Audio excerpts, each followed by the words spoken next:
Hello friends, puri masala ஒவ்வொரு ஊர்லயும் ஒவ்வொரு விதமா பண்ணுவாங்க. நாம இப்போ எப்படி திருநெல்வேலியில ஒரிஜினலா பழைய காலத்துல எப்படி பண்ணுவாங்கறத பார்க்க போறோம். வாங்க வீடியோவுக்கு போகலாம். நீங்க புதுசா நம்ம சேனலுக்கு வந்திருக்கீங்கன்னா சப்ஸ்கிரைப் பண்ணிட்டு தொடர்ந்து பாருங்க. Welcome to Vicky's kitchen. நாம செய்ய போறது 3 பேருக்கு போதுமான குவான்டிட்டி. ஃபர்ஸ்ட் நம்ம பூரி மசாலாவை செய்ய ஆரம்பிச்சிடலாம். அந்த மசாலா வெந்துட்டு இருக்கும் போதே பூரி செஞ்சுக்கலாம். 2 பெரிய சைஸ் உருளைக்கிழங்கு எடுத்திருக்கோம். ஒரு கிழங்கு 120 கிராம் இருந்துச்சு. ஆக மொத்தம் 1/4 கிலோ உருளைக்கிழங்கு எடுத்திருக்கோம். உருளைக்கிழங்கை விட வெங்காயத்தோட அளவுகள் கொஞ்சம் அதிகமா இருக்கணும். நம்ம 200 கிராம் இல்லைன்னா 1/4 கிலோ உருளைக்கிழங்கு எடுத்திருக்கோம் அப்படின்னா 300 கிராமுக்கு நம்ம வெங்காயம் போட்டுக்கணும். ஃபர்ஸ்ட் உருளைக்கிழங்கு வேக வச்சுக்கிறோம். எலக்ட்ரிக் பிரஷர் குக்கர், அதாவது இன்ஸ்டன்ட் பாட்டோடைய இன்னர் வெசல்ல 1 கப் தண்ணி சேர்த்திருக்கிறோம். அதுக்கு ஒரு ஸ்டாண்ட் தந்திருப்பாங்க. அந்த ஸ்டாண்ட போட்டுட்டு அதுல 2 உருளைக்கிழங்கு கழுவி வச்சுக்கிறோம். இன்ஸ்டன்ட் பாட்டை அதோட லிட்டால மூடிட்டு நம்ம பிளக் இன் பண்ணோம்னா இன்ஸ்டன்ட் பாட் ஆன் ஆயிடும். இதுல பிரஷர் குக் அப்படிங்கிற ஆப்ஷனை நம்ம டச் பண்ணிக்கிறோம். டைமர் 10 மினிட்ஸ்க்கு அட்ஜஸ்ட் பண்ணி வச்சுக்கிறோம். வெயிட் வால்ல வச்சுட்ட பிறகு போதும். நம்ம இன்ஸ்டன்ட் பாட் தானே அந்த உருளைக்கிழங்கு எல்லாம் குக் பண்ணிட்டு ஆஃப் ஆயிக்கும்.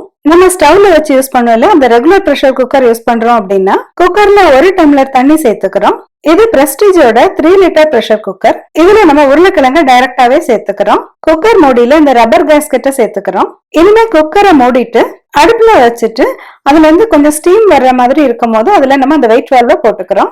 ஒரு விசில் வந்த உடனே தீயை கொஞ்சம் கம்மி பண்ணி வச்சுட்டு மீடியம் ஹீட்ல அதை 10 நிமிஷம் வேக வச்சு எடுத்துக்கிறோம். இப்போ 10 மினிட்ஸ் பிரஷர் குக் பண்ண பிறகு நம்ம உருளைக்கிழங்கு நல்லா வெந்துருச்சு. கிழங்கு நல்லா வெந்திருக்கா அப்படின்னு செக் பண்றதுக்காக இதுல ஒரு கத்தியை இந்த மாதிரி நம்ம இன்சர்ட் பண்ணி பாக்குறோம். கத்தி நம்மளுக்கு உடனே உள்ள இறங்கிடுச்சு. இப்ப நல்லா சாஃப்டா உருளைக்கிழங்கு வெந்திருக்குன்னு அர்த்தம். இனிமே கிழங்கு மேல நம்ம குளிர்ந்த தண்ணி, அதாவது ரூம் டெம்பரேச்சர்ல உள்ள தண்ணியை சேர்த்துக்கிறோம். இப்படி சூடான உருளைக்கிழங்கு மேல கொஞ்சம் தண்ணி சேர்த்துட்டு நம்ம உரிக்க ஆரம்பிச்சோம் அப்படின்னா இந்த தோல் நம்மளுக்கு ஈஸியா கலண்டு வர்றதை நம்ம பார்க்கலாம். இந்த மெத்தட் நம்ம லார்ஜ் ஸ்கேல்ல நிறைய உருளைக்கிழங்கு ப்ரிப்பேர் பண்றோம் அப்படின்னா நம்மளுக்கு அது ரொம்ப ஹெல்ப்ஃபுல்லா இருக்கும். உருளைக்கிழங்கோட தோல் நம்ம செடிகளுக்கு எல்லாம் நல்ல உரமா இருக்கும். இனிமே நம்ம உருளைக்கிழங்கு நல்லா மசிச்சுக்கலாம்.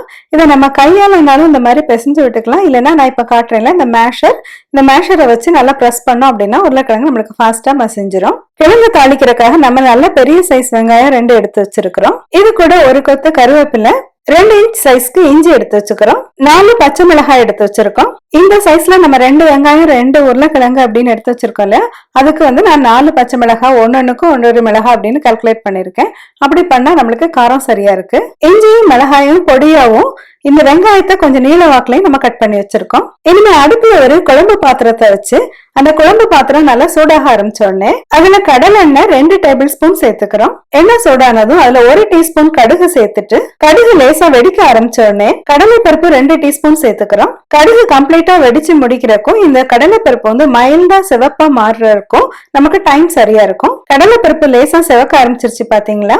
இப்ப நம்ம தாளிக்கிறதுக்காக எடுத்து வச்சிருந்தாலே இந்த வெங்காயம், பச்சை மிளகாய், இஞ்சி, கருவேப்பிலை இது எல்லாத்தையுமே நம்ம சேர்த்துக்கிறோம். வெங்காயம் நிறம் மாறாம லேசா வதங்குற வரைக்கும் நம்ம இதை வதக்கிக்கிறோம். வெங்காயம் செவந்துடக்கூடாது. 2 நிமிஷத்துல நமக்கு வெங்காயம் இப்படி நல்லா சாஃப்டா வதங்கி இருக்கும். இது கூட 1/2 டீஸ்பூன் சீரகம் சேர்த்துக்கிறோம். நம்ம மசிச்சு வச்சிருந்தாலே அந்த உருளைக்கிழங்கையும் சேர்த்துக்கிறோம். இதெல்லாம் லேசா கலந்து விட்டுக்குவோம். கல்லுப்பு 1 டீஸ்பூன், மஞ்சள் 1/2 டீஸ்பூன் போட்டுட்டு நம்ம இது மூழ்கிற அளவுக்கு தண்ணி சேர்த்துக்குவோம். இனிமே இதை நல்லா மிக்ஸ் பண்ணி விட்டுட்டு இந்த கூட்டை நல்லா கொதிக்க விட்டுருவோம். ஒரு மூடி போட்டுட்டு மீடியம் ஹீட்ல அது ஒரு 5 நிமிஷம் வச்சிருப்போம். இனிமே நம்ம பூரி மசாலாவை நல்லா திக்காக்கணும். அதுக்காக கடலை மாவு 1 டேபிள் ஸ்பூன் ஒரு சின்ன கிணத்துல எடுத்து போட்டிருக்கோம். இதுல 2 டேபிள் ஸ்பூன் அளவு தண்ணி சேர்த்துட்டு நல்லா தருவா மிக்ஸ் பண்ணிக்கிறோம். கெட்டி இல்லாம இதை நல்லா மிக்ஸ் பண்ணிக்கணும். அதுக்காக நம்ம கொஞ்சம் கொஞ்சமா தண்ணி சேர்த்துதான் நம்ம மிக்ஸ் பண்ணணும். இந்த கூட்டும் நல்லா கொதிச்சிட்டு இருக்கு பாத்தீங்களா? இனிமே இந்த கூட்டுல இந்த கடலை மாவு கரைசலை சேர்த்துக்கிறோம். கடலை மாவு சேர்த்த உடனே நம்மளுக்கு இந்த கூட்டு நல்லா திக்காக ஆரம்பிச்சிடும். இது இனிமே நல்லா கலந்து விட்டுக்கலாம். இந்த 1/4 கிலோ கிழங்குக்கு 1 டேபிள் ஸ்பூன் கடலை மாவு அந்த மாதிரி சேர்த்திருக்கோம் இல்லையா? இதோட அதிகமா நம்ம கடலை மாவு சேர்க்க கூடாது. கடலை மாவு அதிகமா சேர்த்தோம் அப்படின்னா ஒரு பச்சை வாசனை வந்துடும். இனிமே மூடி போட்டுட்டு கம்மியான தீயில ஒரு 2 நிமிஷம் வேக வச்சு எடுத்துக்குவோம். திருநெல்வேலி ஸ்டைல் பாரம்பரியமான பூரி கிழங்கு மசாலா ரெடி ஆயிருச்சு. இந்த கிழங்கு சமைக்கிற நேரத்திலேயே நம்ம பூரி போட்டு எடுத்துடலாம். பூரி மாவு பிசைறதுக்கு ஒரு அகலமான பவுல் எடுத்து வச்சுக்கிறோம். அதுல கோதுமை மாவு 2 கப் போட்டுக்கிறோம். நான் கப்னு மெஷர் பண்றது ஒரு பேக்கிங் கப். இது 230 ml வாட்டர் பிடிக்கக்கூடிய ஒரு கப். உப்பு 1/2 டீஸ்பூன், கடலை எண்ணெய் 1 டேபிள் ஸ்பூன், உப்பு எண்ணெயும் சேர்த்துட்டு இப்படி நல்லா மிக்ஸ் பண்ணி விட்டுக்கணும். அப்பதான் உப்பு எல்லா பார்ட்ஸ்லயுமே நல்லா சேரும். இனிமே சாதாரண ரூம் டெம்பரேச்சர்ல இருக்கிற தண்ணி எடுத்துட்டு அதை கொஞ்சம் கொஞ்சமா ஊத்தி நல்லா மிக்ஸ் பண்ணிக்கணும். நம்ம 2 கப் மாவு எடுத்திருந்தோம்ல, இதுக்கு நமக்கு எக்ஸாக்ட்லி 1 கப் தண்ணி தான் யூஸ்வலா தேவைப்படும். பூரி சப்பாத்தி ரெண்டுக்குமே நான் இந்த மாதிரி தான் மாவு பிசைவேன்.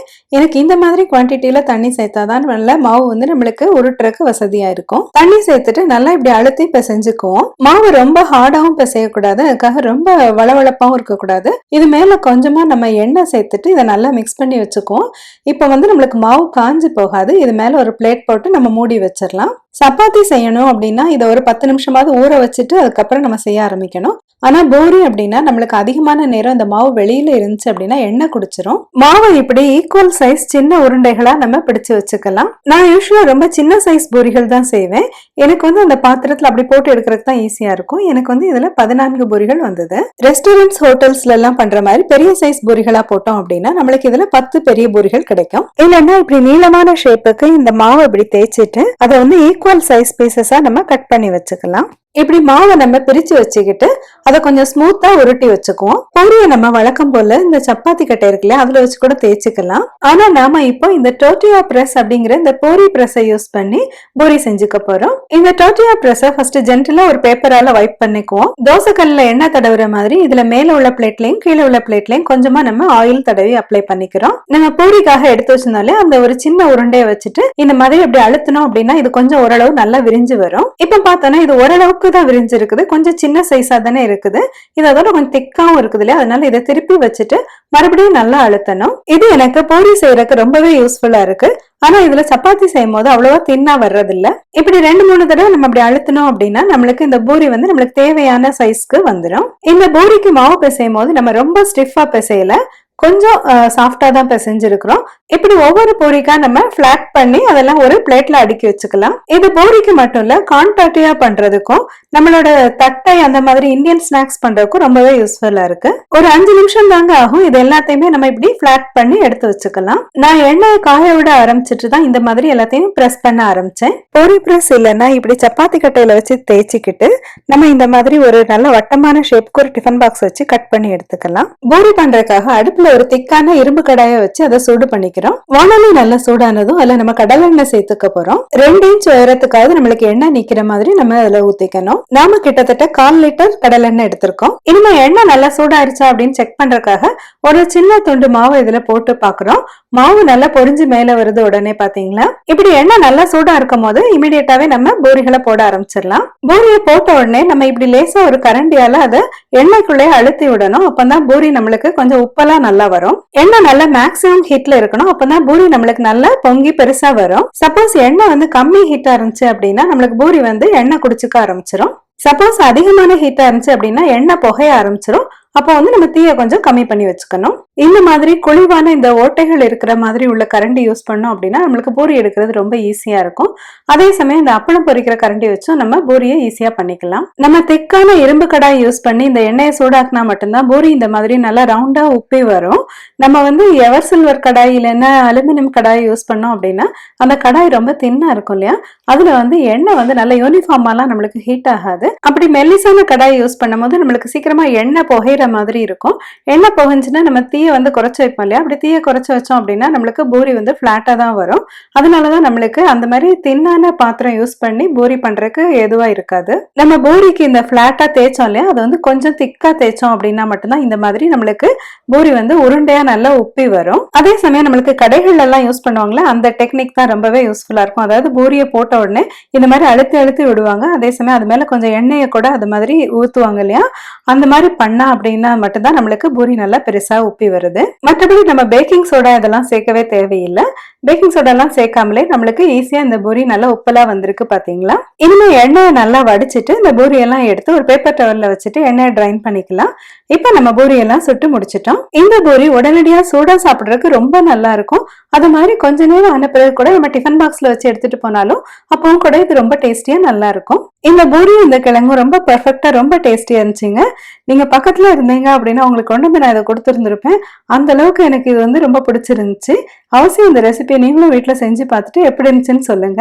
இந்த அழகான பூரியும் திருநெல்வேலி பூரி கிழங்கு மசாலா ரெசிபியும் உங்களுக்கு எல்லாம் ரொம்ப பிடிச்சிருந்திருக்கும்னு நினைக்கிறேன். அவசியம் லைக் பண்ணுங்க, ஷேர் பண்ணுங்க. நம்மளோட விக்கிஸ் கிச்சன் சேனல் சப்ஸ்கிரைப் பண்ணிக்கோங்க.